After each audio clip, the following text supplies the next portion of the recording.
18-20 কোটি মানুষের কাছে একটি মেসেজ দিয়েছিলেন কিভাবে একটি স্বাধীনতার সার্বভৌমত্ব রক্ষা করতে হয়।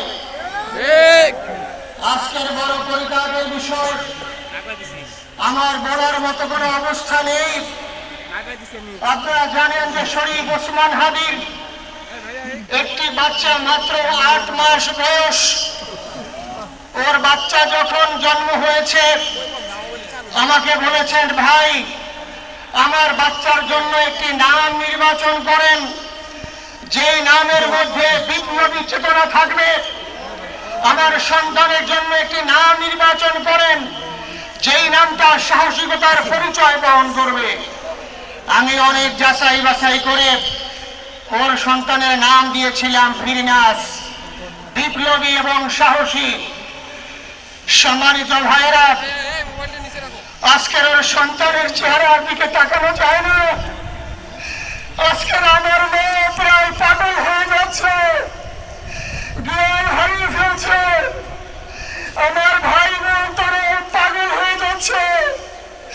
আমার 6 ভাই বোনের মধ্যে সবচেয়ে ছোট ছিল শরীফ ওসমান হাদির। আজকের তার লাশ আমার কাঁধে বহন করতে হচ্ছে। আজকের আপনাদের কাছে আমার কোনো দাবি নেই, শুধু একটি দাবি। 7 থেকে 8 দিন হয়ে গেল দিবালোকে প্রকাশ্যে রাজধানী ঢাকায় জুমার নামাজের পরে খুনি প্রকাশ্যে গুলি করে যদি পার পেয়ে যায়, এর চেয়ে লজ্জার আমাদের আর কিছু নাই। 5 থেকে 7 ঘন্টা সময় তারা কেমন করে গেল, এই প্রশ্ন জাতির কাছে রেখে গেলাম। কোনো চাওয়া পাওয়া নাই।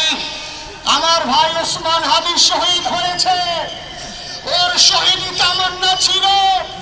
আপনারা ওর বক্তব্য শুনেছেন, আপনারা শহীদ ওসমান হাদির টকশো শুনেছেন। ও সব সময় শহীদি তামান্না করত। হয়তো আল্লাহ তাআলা ওর শহীদি সেই মওত নসিব করে দিয়েছেন। কিন্তু আপনাদের কাছে আমি এই ঋণ করে দিই, আমি ছাড়বো না। আমার ভাই শরীফ ওসমান হাদির বিচার যেন প্রকাশ্যে এই বাংলার জমিনে আমরা দেখতে পারি। 7-8 দিন হলো, এখনো পর্যন্ত আমরা কিছুই করতে পারলাম না। এই দুঃখে কলিজা ছিঁড়ে যাচ্ছে। আমরা ওসমান হাদির জন্য দোয়া করি, আমরা ওর সন্তান ওর স্ত্রীর জন্য দোয়া করি।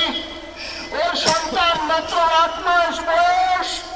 গতকালকে যখন ওর কাছে নিয়ে আসছে, সবাই বাবাকে দেখাবে ওসমান হাদিকে।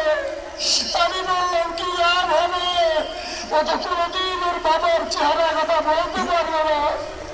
ওর ছেলে আর কোনোদিন জানবে না যে আমার বাবা কেমন ছিল। ভাইরা আমার, ওসমান হাদি আর ফিরে আসবে না। ওসমান, তুমি দেখে যাও, লক্ষ লক্ষ জনতা, তৌহিদি জনতা তোমার জন্য পাগল। ওসমান, তুমি মরো না, তুমি আমাদেরকে পাগল বানাই দিয়ে গেছো। আল্লাহর কাছে আমরা সবাই দোয়া করি, আল্লাহ যেন আমার ভাই শহীদ শরীফ ওসমান হাদিকে জান্নাতুল ফিরদাউসের মেহমান হিসেবে কবুল করেন।